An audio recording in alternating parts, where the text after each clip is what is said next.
Assalamualaikum warahmatullahi wabarakatuh. Hai pemirsa, tidak lama lagi Indonesia akan memperoleh bonus demografi di mana usia angkatan kerja produktifnya jauh lebih besar dibanding usia non-produktif. Untuk itu, dalam menyambut Indonesia Emas di tahun 2045, pemerintah seharusnya memegang peranan penting dalam menyiapkan program-program strategis guna menghasilkan SDM berkualitas dan siap memasuki pasar kerja. Oleh karena itu, kita akan mencari tahu nih bagaimana pandangan anak-anak muda terkait sumber daya manusia di Indonesia. Sudah hadir di tengah-tengah kita anak-anak muda dari SMK Telekomunikasi Telesandi Bekasi yang merupakan bagian penentu dari masa depan negara Indonesia. Bersama saya, Asti Mohtar dalam program Muda Bersuara untuk Masa Depan Bangsa.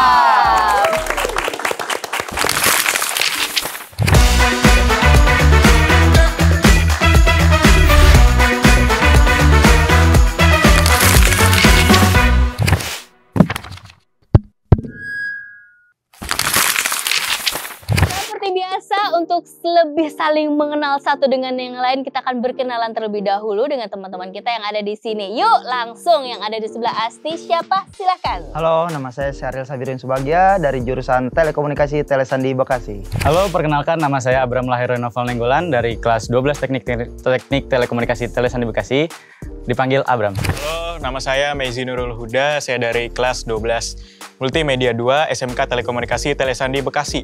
Oke, rekan-rekan muda, sebelum kita berbincang-bincang lebih lanjut, kita akan terlebih dahulu melihat video informasi berikut ini. Silakan.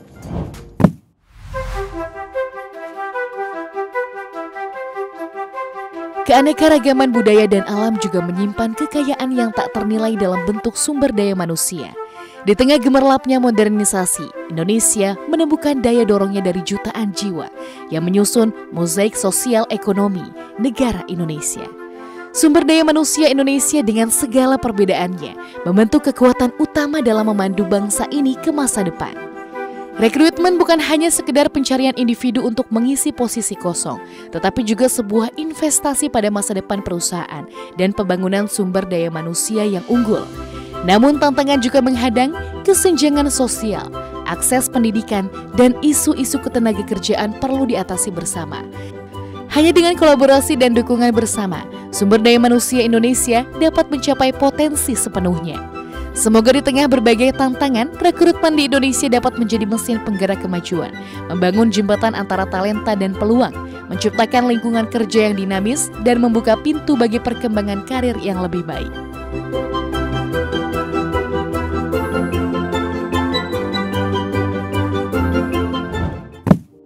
Oke, baik teman-teman yang ada di sini adalah anak-anak muda yang akan menempati posisi ketika Indonesia berada pada Indonesia Emas di 2045 mendatang. Kita langsung ngobrol-ngobrol nih, apa sih yang perlu kalian persiapkan nih agar menjadi generasi yang unggul yang dapat bersaing di masa depan? Siapa nih yang mau jawab dulu? Syahril. Dari SMK ini mengikuti beberapa soft skill yang ada, yang sudah disediakan oleh sekolah. Contohnya apa yang sudah disediakan dan sudah kamu jalani? Sertifikasi BNSP, itu sertifikasi nasional. Jadi untuk mempermudah kita dalam melamar pekerjaan. Jadi bukti nih bahwa kita tuh udah memiliki skill ini loh. Misal saya yang kemarin tuh fiber optik. Jadi menjadi teknisi jaringan di fiber optik itu sangat mudah dalam dibantu oleh sertifikasi itu gitu. Oke, jadi skill yang diasah ya. Skill yang diasah di SMK. Oke, Abram, gimana menurut kamu? Kalau menurut saya, karena kita SMA kejuruan, yang sudah pasti ada prakteknya. Di saat praktek itu kita harus memaksimalkan. Kalau ada yang tidak tahu ditanya kepada gurunya, dan itu juga untuk mempermudah nanti kita akan bekerjanya. Next, Meizi gimana Zi? Saya harus ada dua hal, yaitu yang pertama skill dan mental. Ada yang ingin menambahkan lagi, katanya harus punya skill, harus siap mental. Contohnya gimana sih yang udah kalian siapkan sekarang ini? Sebelum perkenalkan, nama aku Faiz Dava Raffiansyah, biasa dipanggil Dava, dari kelas 11 RPL 1. Menurut aku kalau di masa sekarang, untuk menghadapi masa depan, itu yang harus kita siapin ya benar tadi kata kakak-kakak tiga ini, bahwa kita harus nyiapin skill dan mental, itu salah satunya. Contohnya itu apa? Misalnya kita bisa mental berbicara di depan banyak orang. Terkadang banyak orang yang nggak bisa ngelakuin itu. Karena apa? Mereka nggak dilatih dari dini.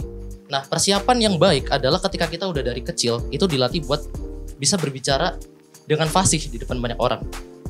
Dengan begitu kita bisa menghadapi masa depan, dan itu juga bukan hanya sekedar public speaking aja. Ada banyak hal lain di luar sana yang mungkin lebih penting daripada itu. Tapi itu salah satu contoh pentingnya mental sih buat menghadapi masa depan. Oke, tepuk tangan dong. Mantap sekali. Gimana Syahril? Adik kelasnya berkomentar seperti itu. Jawabannya sempurna banget, Kak. Sempurna. Nah, kalau kita ngomongin soal sumber daya manusia, mungkin ini kita akan balik lagi nih kepada pengembangan skill atau ilmu pengetahuan dalam menciptakan SDM yang unggul. Kita bisa lihat ya teman-teman, fenomena saat ini terkait lowongan pekerjaan.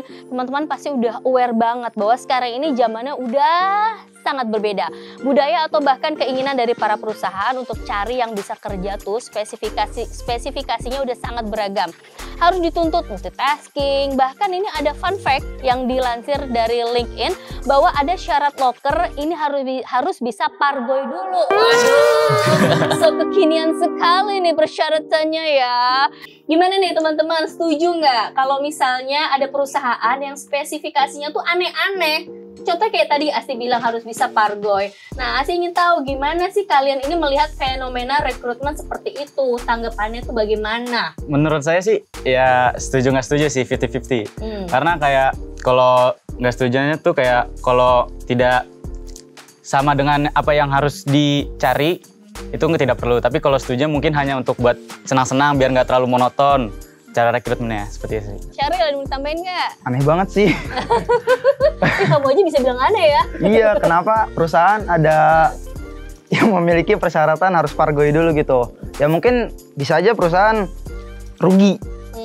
Misalnya ada orang yang kaku tapi knowledge-nya pinter-pinter, tapi dia kaku nih buat pargoy. Karena pargoy itu dia nggak lolos, kan konyol banget dong. Yang rugi siapa tuh bro? Perusahaan.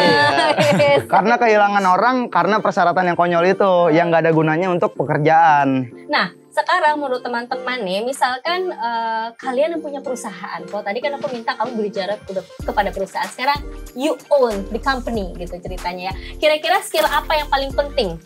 Spesifikasi apa yang paling pantas untuk calon pekerja? Good looking kah? Harus bisa komputer kah? Harus apalah gitu.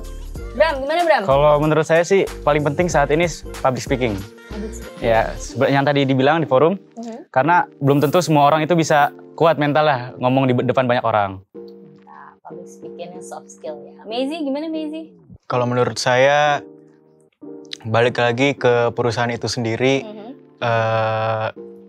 perusahaan itu menawarkan pekerjaan yang apa, maka kita harus ada skillnya gitu. Jadi sudah harus dipikirkan dari awal.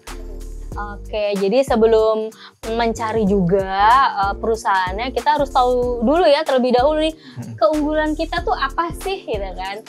Potensi apa dari diri kita yang bisa digali lebih dalam, kemudian menjadi nilai lebih dari diri kita jika bersaing dengan teman-teman yang lain. Setuju? Setuju. Ini seru banget sih obrolannya, karena sih pengen tahu nih sebenarnya ini saking serunya ini dari sekolah mana sih? SMK Telekomunikasi Telesandi Bekasi. We are not the best, but we want to be excellent. Bisa, hebat, juara. Jangan kemana-mana, tetap bersama kami hanya di Muda Bersuara Untuk Masa Depan Bangsa.